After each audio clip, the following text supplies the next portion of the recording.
네, 여러분, 안녕하세요. 저는 충남대학교 법률센터의 허성진 박사라고 합니다. 오늘 이 시간 여러분과 함께 법이란 무엇인지에 대해서 한번 알아보고자 합니다.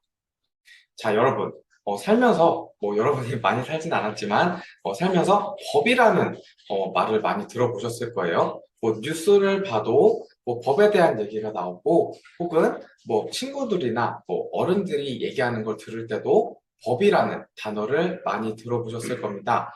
그러면 법이란 과연 무엇일까요? 자, 법은 국가 권력에 의해서 강제되는 사회 규범을 의미합니다. 사회 규범이란 관습, 습관, 도덕, 법, 종교를 포함하는 개념입니다. 그런데 이 중에서 오직 법만이 강제력을 가지고 있습니다.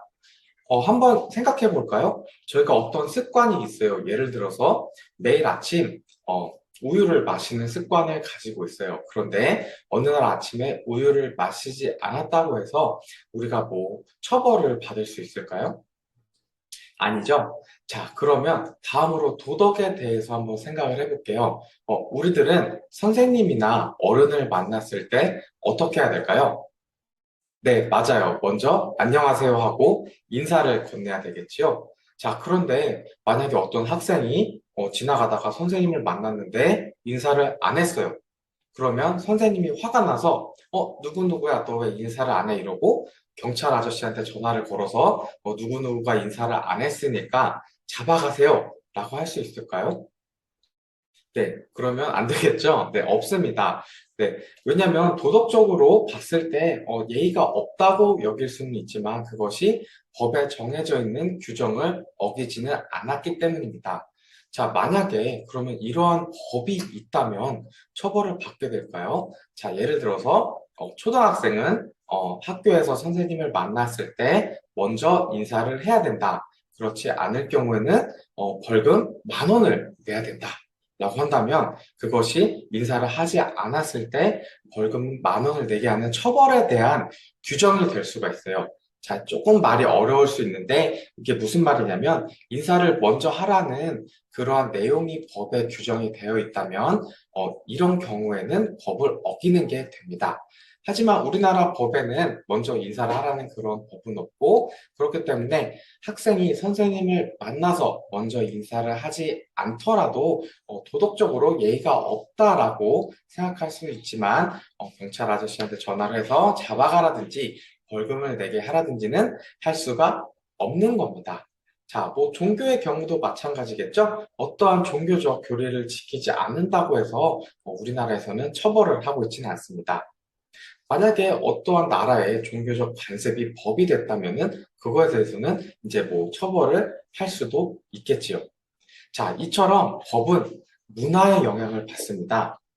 그렇기 때문에 국가들은 서로 다른 법을 가지고 있어요. 자, 예를 들어서 여러분 초등학생이니까 잘 아시겠지만 우리나라에는 셧다운이라는 제도가 있습니다. 자, 이 제도 때문에 여러분은 밤 12시부터 오전 6시까지 인터넷 게임에 접속을 할 수가 없습니다. 자, 이러한 싱가포르의 경우에는 공공장소에서 껌을 씹을 수 없도록 규정하고 있어요. 그렇기 때문에 공공장소에서 껌을 씹으면 예를 들면 길거리라든지 어디 은행이라든지 이런 곳에서 껌을 씹게 된다면은 처벌을 받게 되고요. 하와이 들어보셨죠? 하와이에서는 길을 가면서 핸드폰을 하면은 벌금을 내는 규정을 가지고 있습니다. 만약에 우리나라에서 그런 규정이 있다면은 정말 많은 벌금을 내게 될 것 같은데요.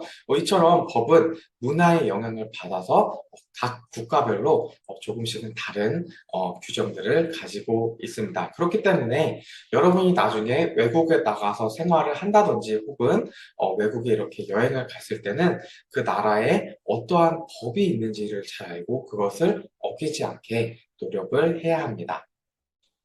자, 그리고 법은 사회를 유지하는 기능을 가지고 있습니다. 법은 원칙과 질서를 규정하고 있고, 우리들은 이러한 원칙과 질서를 지키기 때문에 안정적으로 사회에서 살아갈 수가 있습니다. 만약에 법이 없다면 어떻게 될까요? 자, 법은 우리의 사회를 안정적으로 지켜주고 있다고 했는데, 만약에, 우리 이웃집 사람이 우리 집에 오더니 문을 똑똑똑 두드리면서, 지금부터 이 집은 내 집이니까 나가주세요. 라고 한다 그러면 어떻게 될까요?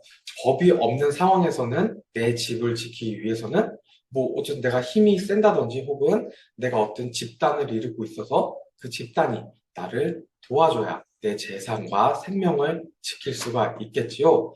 그렇기 때문에 만약에 법이 없는 상황이라면 힘이 세거나 어떤 큰 집단을 이룬 사람들만이 많은 것을 가지게 될 것입니다.